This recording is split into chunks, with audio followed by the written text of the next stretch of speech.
बिस्मिल्लाहिर्रहमानिर्रहीम। स्टूडेंट्स, आज की वीडियो में हम चैप्टर 11 इलेक्ट्रिसिटी का टॉपिक है electromotive force and maximum power output. सबसे पहले हम ईएमएफ के बारे में जानते हैं। ईएमएफ यानी कि इलेक्ट्रोमोटिव फोर्स क्या होती है। We must require some kind of source named as EMF source to accelerate charge carriers which will be able to provide potential difference across the conducting material। Simple सी बात यह है कि जो हमने first topic drift velocity discuss किया था, तो फ्री इलेक्ट्रॉन्स को ड्रिफ्ट वेलोसिटी प्रोवाइड करने के लिए हमें एक एक्सटर्नल सोर्स की जरूरत होती है। उस सोर्स को हम ईएमएफ का नाम देते हैं। यह सोर्स क्या करता है? चार्ज कैरियर्स यानी कि इलेक्ट्रॉन्स को एक्सेलरेट करता है, तो वो पोटेंशियल डिफरेंस प्रोवाइड करते हैं उस कंडक्टिंग मटेरियल के अक्रॉस। मजीद अगर देखा जाए तो ईएमएफ जो है ऐसा सोर्स है जो क्या काम करता है? केमिकल एनर्जी को इलेक्ट्रिकल एनर्जी में कन्वर्ट करता है। बैटरी या सेल, उसमें केमिकल रिएक्शंस हो रहे होते हैं, केमिकल एनर्जी मौजूद होती है। वो ईएमएफ सोर्स बैटरी या सेल क्या काम करता है? उस केमिकल एनर्जी को इलेक्ट्रिकल एनर्जी में कन्वर्ट करता है, जिस इलेक्ट्रिकल एनर्जी को यूज करके हम डिफरेंट अप्लायंसेस ऑन कर सकते हैं। इसके साथ साथ ये भी आपको बता दूं कि ईएमएफ इलेक्ट्रोमोटिव फोर्स, इसमें फोर्स आता है लेकिन ये फोर्स नहीं है। इस फोर्स का मतलब हरगिज वो मैकेनिकल फोर्स नहीं है जो आपने पढ़ी हुई है कि किसी ऑब्जेक्ट के ऊपर फोर्स लगाई जाए तो वो मूव करता है, बल्कि यहां पे इस फोर्स का मतलब ये है कि वर्क पर यूनिट चार्ज जो वर्क किया होता है चार्ज के ऊपर, उसको हम नाम देते हैं किस चीज का? इलेक्ट्रोमोटिव फोर्स का। ईएमएफ इक्वल होगा वर्क पर यूनिट चार्ज के। अब बेसिक डिफरेंस आपको पोटेंशियल डिफरेंस और इलेक्ट्रोमोटिव फोर्स के दरमियान बता दूं कि ईएमएफ काज है और पोटेंशियल डिफरेंस इफेक्ट है। यानी कि ईएमएफ वजह है किस चीज की? पोटेंशियल डिफरेंस ईएमएफ की वजह से ही प्रोड्यूस होता है। मैं अगर इन जनरल आपको सिंपल सी बात बताऊं तो ईएमएफ हमारे पास बैटरी या सेल, वो सोर्स जिसकी मदद से हम किसी ऑब्जेक्ट को पोटेंशियल अप्लाई कर रहे हैं, पोटेंशियल डिफरेंस अप्लाई कर रहे हैं, वो हमारे पास ईएमएफ कहलाता है। जैसे सेल है, बैटरी है, इसकी मदद से हम किसी भी चीज को ऑन करते हैं, किसी भी चीज को चलाते हैं, तो वो हमारे पास ईएमएफ कहलाते हैं। ईएमएफ सोर्स होगा इलेक्ट्रोमोटिव फोर्स। और पोटेंशियल डिफरेंस क्या है कि उस सेल को जिस भी चीज के साथ कनेक्ट किया जाए, बल्ब के साथ कनेक्ट किया जाए, फैन के साथ कनेक्ट किया जाए, किसी भी चीज के साथ कनेक्ट किया जाए, तो उस चीज के अक्रॉस अगर वोल्ट मीटर हम कनेक्ट करें तो वोल्ट मीटर के ऊपर जो रीडिंग शो होगी वो हमें पोटेंशियल डिफरेंस बताएगी। यानी कि अगर बैटरी के अक्रॉस हम वोल्ट मीटर के दोनों टर्मिनल्स कनेक्ट करें, वोल्ट मीटर की दो वायर्स कनेक्ट करें, तो वहां पे जो रीडिंग शो होगी वो ईएमएफ होगी। और किसी रेजिस्टेंस के अक्रॉस, यानी कि जो हम अप्लायंसेस यूज कर रहे हैं उनमें से किसी के अक्रॉस वोल्ट मीटर के दो टर्मिनल्स अटैच करेंगे तो वो हमें पोटेंशियल डिफरेंस देगा। बैटरी की वोल्टेज को ईएमएफ कहते हैं और किसी कंपोनेंट के अक्रॉस हम वोल्टेज चेक करें तो वो पोटेंशियल डिफरेंस कहलाएगी। इसके बाद पोटेंशियल डिफरेंस जो है सेल का, उसको हम एक इक्वेशन की मदद से लिख सकते हैं, लेकिन वो लिखने से पहले आपको मैं ये डायग्राम समझा दूं। ये डायग्राम अगर आप देखें तो ये आपके पास सेल है। इस सेल का जो इंटरनल स्ट्रक्चर है वो क्या होता है कि नॉर्मली 10th क्लास तक आप किसी भी सेल या बैटरी को रिप्रेजेंट करने के लिए ये साइन यूज करते थे, लेकिन फर्स्ट ईयर में इसको एक्सटेंड किया है। आपके नॉलेज को ये बताया गया है कि बैटरी जो है उस सेल के अंदर, उस बैटरी के साथ साथ उस बैटरी की इंटरनल रेजिस्टेंस भी मौजूद होती है। ठीक है, बैटरी के साथ साथ बैटरी की इंटरनल रेजिस्टेंस भी मौजूद होती है, सेल के साथ साथ सेल की इंटरनल रेजिस्टेंस भी मौजूद होती है। अब अगर इस सर्किट के टोटल वोल्टेज की बात की जाए, टोटल वोल्टेज किसकी इक्वल होगा? ये ईएमएफ जो इस बैटरी का पोटेंशियल डिफरेंस है माइनस इस रेजिस्टेंस के अक्रॉस जो पोटेंशियल डिफरेंस है। रेजिस्टेंस के अक्रॉस पोटेंशियल डिफरेंस हम कैसे कैलकुलेट करेंगे? Ohm's law V equal to I R के फार्मूले से। तो E माइनस आई आर हमारे पास टोटल पोटेंशियल आ जाएगा, V equal to E minus I R हो जाएगा। अब ये जो डायरेक्शन लगाई है ना माइनस की, ये चेंज भी हो सकती है। इस केस में अगर आप देखें तो पॉजिटिव, नेगेटिव और फिर रेजिस्टेंस है, इलेक्ट्रिक करंट पॉजिटिव से स्टार्ट होकर सर्किट कंप्लीट करके ये इस डायरेक्शन में आएगा, तो रेजिस्टेंस रास्ते में आती है, जिसके नतीजे में क्या होता है, जहां पे भी रेजिस्टेंस आए नेगेटिव साइन आएगा साथ।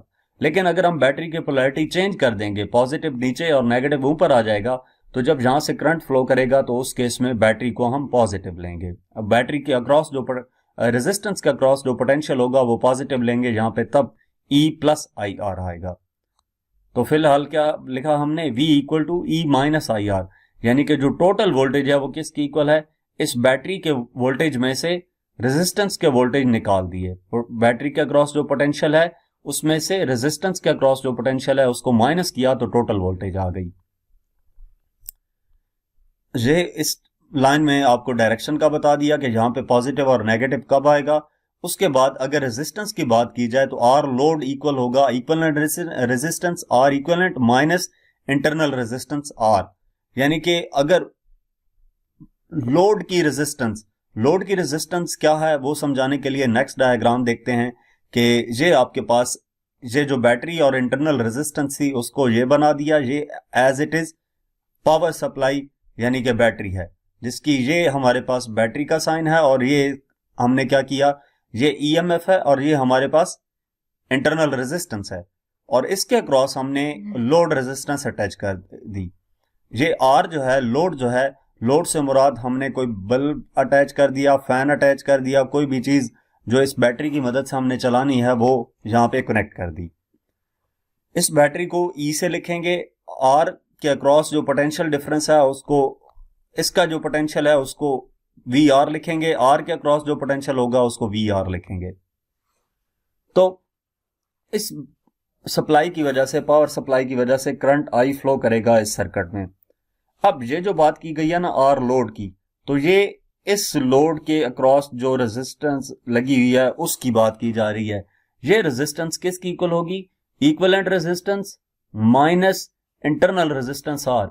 इक्विवेलेंट रेजिस्टेंस कौन सी, जो कि होल रेजिस्टेंस होगी इस सर्किट की माइनस आर जो कि इंटरनल रेजिस्टेंस है, यानी कि लोड रेजिस्टेंस किसकी इक्वल होगी, whole resistance of the circuit minus internal resistance के। तो electric current can also be measured in terms of load resistance. Electric current को हम लोड रेजिस्टेंस की सूरत में भी लिख सकते हैं। वो कैसे कि V equal to I R के फार्मूले से I इक्वल हो जाएगा V ओवर आर के, और V की जगह पे हमने क्या लिख दिया, EMF जो इलेक्ट्रोमोटिव फोर्स है EMF, और R की जगह पे load resistance plus internal resistance, ये load resistance plus internal resistance, तो I इक्वल हो जाएगा E over R plus R के। अब V को E बना दिया क्योंकि इस सर्किट में हमारे पास दो रेजिस्टेंस हैं, उसको R की जगह पे लिखेंगे, और V जो है पोटेंशियल डिफरेंस वो इस जगह पर है बैटरी का पोटेंशियल जिसको हम EMF कहते हैं। तो I इक्वल आ गया E over R plus R। ये जो है इलेक्ट्रिक करंट हमने लिखा है इन terms of load resistance, EMF and internal resistance. अब मैक्सिमम पावर आउटपुट की अगर बात की जाए, वहां तक आपको मैंने EMF के बारे में समझाया था। अब मैक्सिमम पावर आउटपुट की बात करते हैं। सर्किट में करंट आई फ्लो करता है रेजिस्टेंस आर के अक्रॉस। मैं पहले आपको सर्किट भी दिखा दूं कि ये आपके पास सर्किट है जिसमें EMF सोर्स, उसके इंटरनल रेजिस्टेंस, ये जो ऐसे डॉटेड लाइंस लगाई हैं ये कंप्लीट आपके पास क्या है, सेल है, बैटरी है। इसके क्रॉस हमने पैरेलल में एक वोल्ट मीटर लगा दिया, और इसके साथ पैरेलल में ये रेजिस्टेंस लगा दी, वेरिएबल रेजिस्टेंस लोड लगा दिया। अगर हम स्विच ऑन करेंगे तो वोल्ट मीटर इस रेजिस्टेंस के अक्रॉस जो पोटेंशियल है वो शो करेगा, और अगर हम स्विच ऑफ करेंगे तो इस बैटरी का जो पोटेंशियल है वो शो करेगा।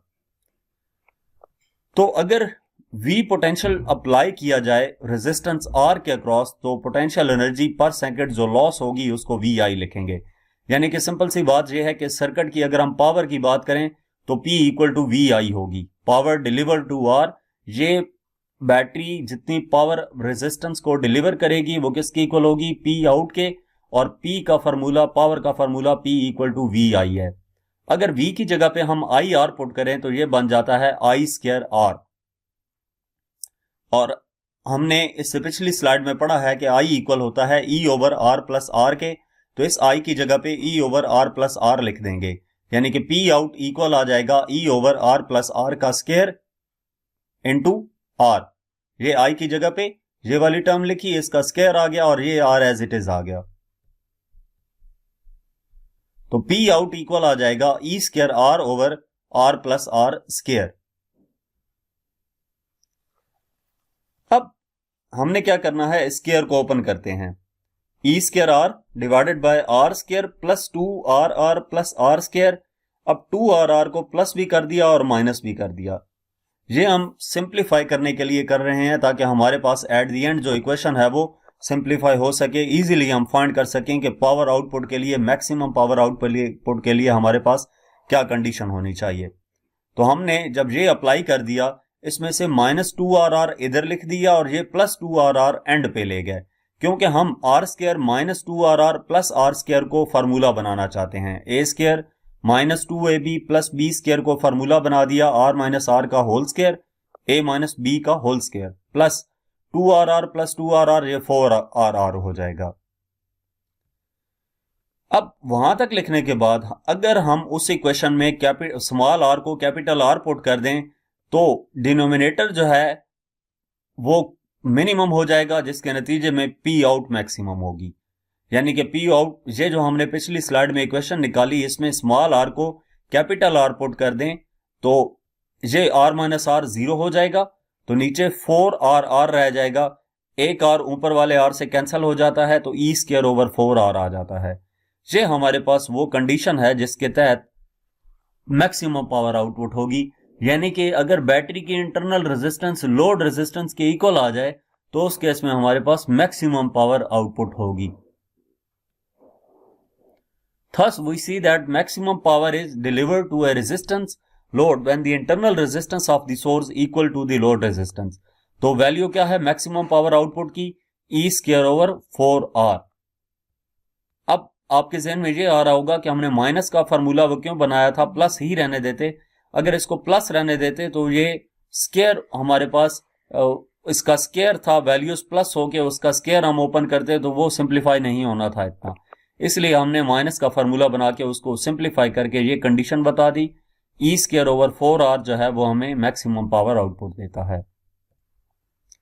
यहां तक हमारा आज का टॉपिक था। नेक्स्ट टॉपिक देखने के लिए आप हमारा चैनल विजिट करें। इसके अलावा किसी भी सब्जेक्ट की, किसी भी चैप्टर की